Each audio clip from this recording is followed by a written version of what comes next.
जादुई गुलाब जामुन वाली। एक छोटे से गांव में रामदास नाम का एक बूढ़ा आदमी रहता था। रामदास के पास ज्यादा कुछ नहीं था। उसका घर कच्ची मिट्टी का बना हुआ था, फूस की छत थी और जीवन बस किसी तरह गुजर रहा था। उसके पास थोड़ी सी जमीन थी, मगर वह जमीन इतनी बंजर थी कि उसमें अन्न उगाना मुश्किल था। गांव के लोग अक्सर कहते, रामदास तू इतना मेहनती है, पर किस्मत तेरी साथ नहीं देती। रामदास मुस्कुराकर जवाब देता, किस्मत का लिखा कौन बदल सकता है भाई, मेहनत करना ही मेरा धर्म है।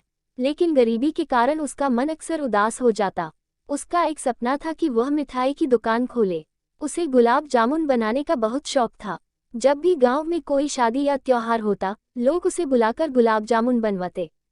उसकी बनाई हुई मिठाई का स्वाद इतना लाजवाब होता कि लोग कहते, रामदास तेरे हाथ में तो जादू है, अगर तू दुकान खोलेगा तो बहुत नाम करेगा।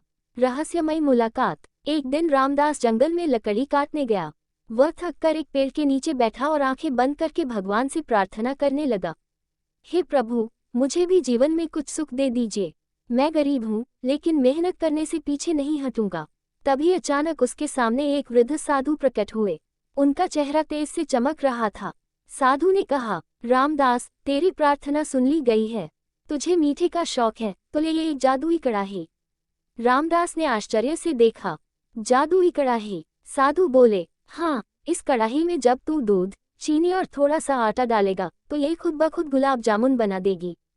और जो भी ये गुलाब जामुन खाएगा, उसके मन की एक सच्ची इच्छा पूरी होगी। रामदास के पैरों तले जमीन खिसक गई। उसने हाथ जोड़कर साधु को प्रणाम किया। साधु मुस्कुराए और धीरे धीरे अदृश्य हो गए। पहला प्रयोग। रामदास घर आया और उत्सुकता से उस कड़ाही में दूध, चीनी और आटा डाला। अचानक कड़ाही से मीठी खुशबू आने लगी और देखते ही देखते उसमें दर्जनों गुलाब जामुन तैयार हो गए। वह हैरान रह गया। उसने सोचा, पहले खुद खाकर देखता हूँ। जैसे ही उसने एक गुलाब जामुन खाया, उसके मन में इच्छा उठी, काश मेरे घर में भरपेट खाना होता। अचानक उसकी झोपड़ी में थाल भर भर कर रोटियां, सब्जियां और मिठाइयां आ गईं। रामदास खुशी से रोने लगा। गांव में चर्चा। अगले दिन रामदास ने पड़ोसी बच्चों को गुलाब जामुन खिलाए। बच्चों ने इच्छा कि काश हमें नई किताबें मिलें। तुरंत उनके सामने सुंदर किताबें आ गईं। धीरे धीरे ये खबर पूरे गांव में फैल गई कि रामदास के गुलाब जामुन जादुई हैं। लोग दूर दूर से आने लगे। कोई खेत की उपज चाहता था, कोई व्यापार में सफलता, तो कोई संतान सुख। सबकी सच्ची इच्छाएं पूरी होने लगीं। गांव के लोग पहले जो रामदास को गरीब कहते थे, अब सम्मान से उसे रामदास मिठाई वाला कहने लगे। लालच की शुरुआत। रामदास ईमानदार था। वह पैसे ज्यादा नहीं लेता, बस इतना कि उसका जीवन आसानी से कट सके। लेकिन गांव के सरपंच रघुनाथ लालची आदमी था। उसने सोचा, अगर यह जादुई गुलाब जामुन मेरे पास आ जाए तो मैं पूरे प्रदेश का सबसे अमीर आदमी बन जाऊंगा। उसने योजना बनाई और आधी रात को रामदास की झोपड़ी में चोरी करने आया। जैसे ही उसने जादुई कड़ाही उठाई, कड़ाही अचानक इतनी गर्म हो गई कि उसके हाथ जल गए। वह चीखते हुए भाग गया। रामदास ने अगले दिन लोगों को बताया, ये कड़ाही चोरी नहीं हो सकती, ये सिर्फ सच्चे और ईमानदार दिल वाले के पास ही रहेगी। गांव वालों ने उसकी रक्षा करने का वचन दिया। रामदास की परीक्षा। कुछ महीने बाद गांव में सूखा पड़ गया। कुएं सूख गए, खेत बंजर हो गए। लोग परेशान हो गए। सभी ने रामदास से कहा, तेरे गुलाब जामुन से हमारी प्यास बुझा दे। रामदास ने सोचा, ये कड़ाही सिर्फ सच्ची इच्छाएं पूरी करती है। अगर लोग पानी चाहते हैं तो यह जरूर करेगी। उसने सबको गुलाब जामुन खिलाया। लोगों ने मन ही मन प्रार्थना की, हे भगवान, हमें बारिश दे दीजिए। और उसी शाम आसमान पर बादल छा गए। मूसलाधार बारिश हुई और गांव की सूखी धरती फिर से हरी भरी हो गई। दूर दराज तक नाम रामदास के जादुई गुलाब जामुन की चर्चा दूर दूर तक होने लगी। आसपास के गांवों से लोग आते। कोई बीमार होता तो दवा की इच्छा करता और उसे ठीक होने का रास्ता मिल जाता। कोई अनपढ़ होता तो पढ़ाई की किताबें मिल जाती। लेकिन रामदास ने हमेशा कहा, ये गुलाब जामुन सिर्फ सच्ची और नेक इच्छाएं पूरी करते हैं।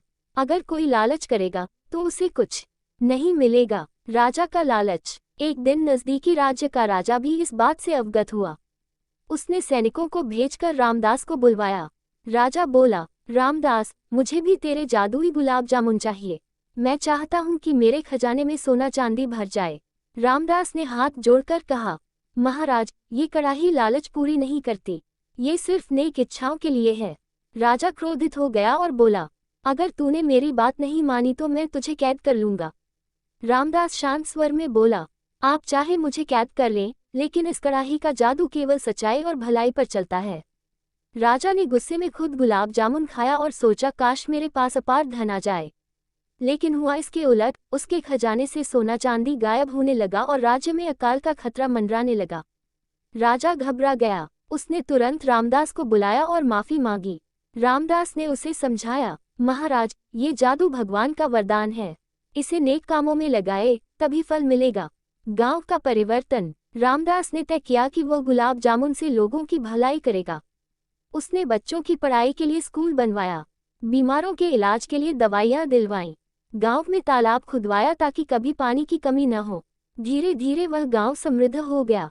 लोग खुशहाल जीवन जीने लगे। और यह सब एक बूढ़े गरीब आदमी और उसके जादुई गुलाब जामुन की वजह से हुआ। अंत का संदेश। रामदास बूढ़ा होकर भी गुलाब जामुन बनाता रहा, लेकिन उसने कभी इन्हें बेचकर अमीर बनने की कोशिश नहीं की। वह हमेशा कहता, धन दौलत से बड़ी चीज है लोगों की दुआ और उनका विश्वास। गांव वाले आज भी कहते हैं कि जब भी वे कोई सच्ची प्रार्थना करते हैं, तो कहीं न कहीं रामदास और उसकी जादुई कड़ाही उनका साथ देती है।